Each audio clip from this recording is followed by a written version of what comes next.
Welcome to the St. Vrain Sports Report. We're glad to have you along with us. We got a good show for you this week as we catch up with the #1 team in Class 4A volleyball. We're also going to get you up to date on what's going on in high school football in the area and also look at some of the big events coming up in football and other sports later on this week. But first off, we have some highlights. Let's get right to it. Starting with some softball, the Meade Mavericks hosting Erie. Erie, one of the top teams in the state, while Meade looking to avenge an earlier loss to the Tigers. Erie with 2 runners on base when senior Jen Williams smacks the ball to short, but a throwing error by the Mavericks allows 2 runs to come to the plate. That was a big one for Erie as they take the early lead in this one. Meade then threatened later with a pair of runners on base, but Megan Loveland, pitcher, gets the ground ball to third. The Tigers make a nice play for the inning-ending out and get out of that jam and keep the Mavericks scoreless. In the fourth, Erie up 4-0 and sophomore Emma Osborne at the plate for the Tigers with the bases loaded, and she delivers a single to drive in a run. 2 hits and 3 runs scored for Osborne in this one. She's followed by Ashley Lovett, another sophomore who drew the bases loaded walk. Erie drew 6 walks total in this game. Another bases loaded walk, this one to Kat Sackett, and Sackett, who's been tremendous for Erie this year, 1 for 2 with an RBI for Sackett in this one. Madison Vaughn then delivered a 2-run single, 10 hits on the afternoon for Erie as they just kind of dominated in this one, took advantage of those walks and errors as well. And then Williams is going to cap things off with a 2-run double. Williams with 2 hits and 2 RBI in this game. 9 runs for Erie in the 4th inning, and they win going away to remain undefeated on the season, a 13-0 victory over the Mavericks. In football, the Cougars, Niwot hosting Fort Lupton over at the stadium. Niwot coming off a tough loss to Greeley Central, but looking for their 2nd win of the season. There's a different feel about this team this year. Aiden Barco off the play action, delivers a strike downfield to Jarrett Noterman, makes a great catch for 32 yards. That would set up Liam Flanagan for the 1-yard touchdown run. Flanagan, 81 yards, 2 touchdowns on 11 carries in this one. Second quarter, Barco finds Noterman again. He makes another leaping catch, then jukes past the defender en route to the 30-yard touchdown. 2 catches for Noterman on the night, and both were huge for the Cougars. The Cougars defense had a big night too, as they apply some pressure to the quarterback and force a bad pass by the Blue Devils. Julia Molina picks it off and goes 40 yards the other way for the touchdown. Molina added a team-high 12 tackles to lead the dominating effort on defense. As Barco again off the RPO, pulls the ball and connects with a wide-open Julian Bell in the end zone for the touchdown. Barco 10 for 13, 124 yards and 2 touchdowns. Miners trophy on the line at Frederick. Erie had won it 5 times in a row, the last 4 in dominating fashion. Scoreless first quarter, but Gavin Mendoza with a nice run for the Tigers to get the ball inside the 10. Then moments later, it was Andrew Piper leaping into the end zone for the first score of the game and a 7-0 lead. That capped a 19-play drive that took 10 minutes off the clock. Just 2 plays later, Frederick's Brandon Hornby, he took the handoff and he was gone. He gets a great block on the edge and 75 yards for the touchdown. He rushed for 83 yards on 4 carries for the game. That one was a huge one. Ties the game at 7-7 in the second quarter. In the fourth, still tied 7-7, but Erie knocking on the door. Mason Vive takes the handoff, follows his blockers, and scoots untouched into the end zone, giving Erie the 14-7 lead with 7:08 to play. He had 116 yards rushing. Time running out in the fourth, but Trey Odell takes the handoff and barrels his way into the end zone. That ties it with 5:11 to play. That was the only carry of the night for Odell, and tied the game at 14-14, just 5 minutes left. Moments later, the Warriors near midfield when Jake Green scrambles and picks up about 15 yards on that play right there, gets the ball into Erie territory. Green then scrambles again, eluding defenders, and he's going to go 24 yards, and nobody can get his hands on him. He was 24 yards for the go-ahead touchdown with 1:36 to play. Warriors led 21-14. Green with 197 yards on the ground, 230 in total offense. Erie wasn't done though. Mendoza connects the deep pass to Grayson Schenbeck for nearly 45 yards, and that would set up Mendoza to LaDorian Havard for the 6-yard touchdown pass with 21 seconds left. Erie now can tie it with the extra point kick, but instead they decide to go for 2 and try to win the game. The Warriors defense stuffs the run, however, and that sparks a long-awaited celebration as the Miners Trophy back in Frederick's hands for the first time since 2013. Erie has lost 2 in a row for the first time since 2017, and the first time they've had a losing record at any point in the season since late in the 2015 season. So congratulations to Frederick. I was actually out there at that game. Just a fantastic atmosphere for the Warriors. Much a long-awaited game for that one. They've been wanting to beat Erie for a long time. A couple of the notable things in cross country. Niwot swept the boys and girls team titles at the RE1J Championships last week over at Sunset Golf Course. Keegan Caldwell of Meade won the boys individual title, and Amelia Filofsky of Niwot won the girls title. In football, Meade is up to number 2 in the Class 3A state rankings. Frederick now at number 7 after their big win, and Erie at number 9. In boys soccer, Silver Creek ranked number 8 in the state in Class 4A. In softball, Erie number 2 overall, Silver Creek number 6. Now Erie at 13-0, as I mentioned.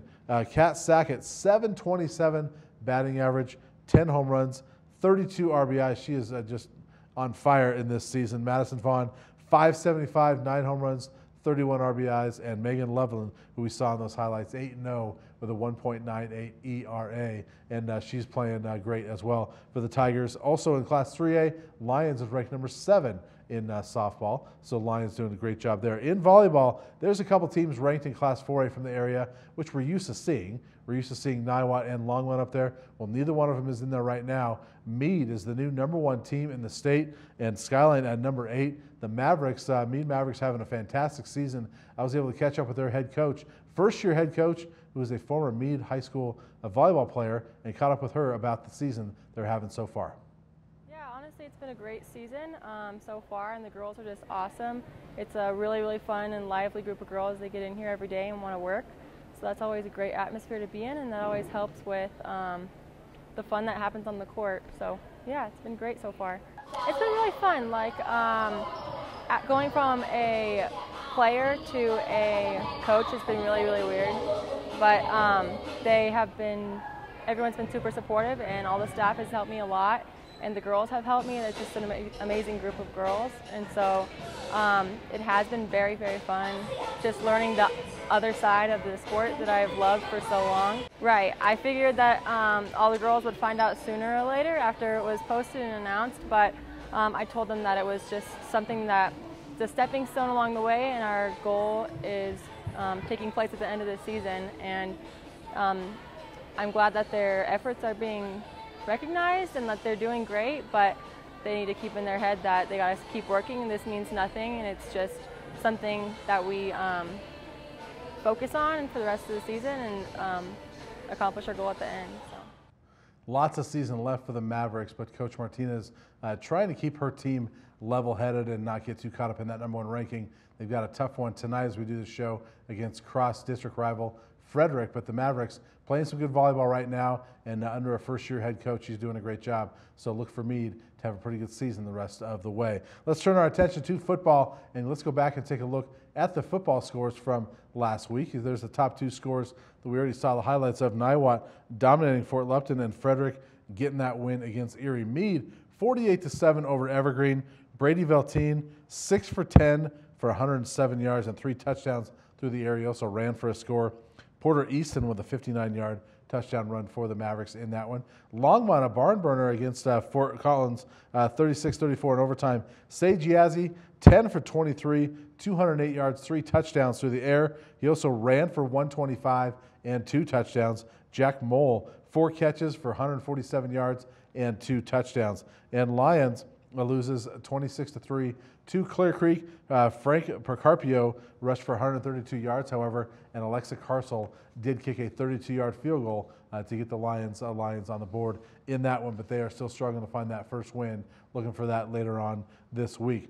The Meade Mavericks, by the way, are just dominating everyone. I want to take a look at the Meade machine that is going on right now. Meade Mavericks 3-0 so far, averaging 45.7 points per game. They're allowing only 9.3. Rushing yards, 335.3 per game. Nathan Bailey is getting almost a third of that, 113.3 per game. He's scored 4 times this year. Jake Wachter is rushing for 95 yards a game and 3 touchdowns. Brady Veltine, the quarterback, He's completed 10 passes all year, and 6 of them for touchdowns, so that's a pretty good percentage. Mavericks don't pass a whole lot. When they do, it usually ends up pretty good. So Meade, just kind of a machine right now. They are storming through everybody, and I wouldn't be surprised if they end up #1 at some point later on this season. Let's take a look at the schedule in football for this week. On Thursday night, Longmont will be up at Greeley Central as they look to get another victory. Wells Central will be at Frederick. The Warriors 2-0 for the second time in 3 years, but have not started 3-0 since a 5-0 start in 2006. They've got a great shot to do that on Friday night at home against Wells Central. Meade at Roosevelt. Meade #2, Roosevelt #8. So a great battle over in Johnstown later on Friday night. Brighton at Skyline. We'll talk more about that one here in a minute. And Silver Creek at Windsor. The Wizards #9 ranked right now. Silver Creek at 2-0 coming off a bye, so they've had a couple weeks to prepare for this one. Niwot at Littleton. Littleton is 0-2, so Niwot maybe with a shot to get to 3-1 in the season. And then Lions with a tough one as they head out to Wiggins. So some good football coming up later on this week, but we've decided game of the week, Skyline is hosting Brighton over at the stadium on Friday night at Everly Montgomery Field. Skyline coming off a tough loss against Meade, but still a very good football team. Friday night over at Everly Montgomery Field. You see Brighton 2-1, Skyline 1-1. Both these teams are coming off of a loss and maybe not playing as good a football as they hope to right now, but this is a big one for both these teams. You see Skyline has a big advantage in the passing game. They've got an opportunity to do some good things there. Chase Silva, 215 yards per game passing, 7 touchdowns, 1 interception. Graydon Bridwell's caught 14 passes for 192 and 4 touchdowns. Skyline won last year's meeting 41-17. Brighton's got a pretty good running back for Sean Brooks, 187 yards and 1 touchdown on the season. They lost to Chatfield last week, a ranked team, 42-10. But this should be a pretty good matchup over at the stadium on Friday night as Skyline hosts Brighton as they look to get back to the winning side of things and get to 2-1 on their record. Some other big events coming up later on this week in other sports, starting with cross country. There's a big meet on Saturday morning at Lyons High School. The St. Vrain Invite, pretty much every local team except for Frederick, all the local teams will be over at Lyons High School on Saturday morning.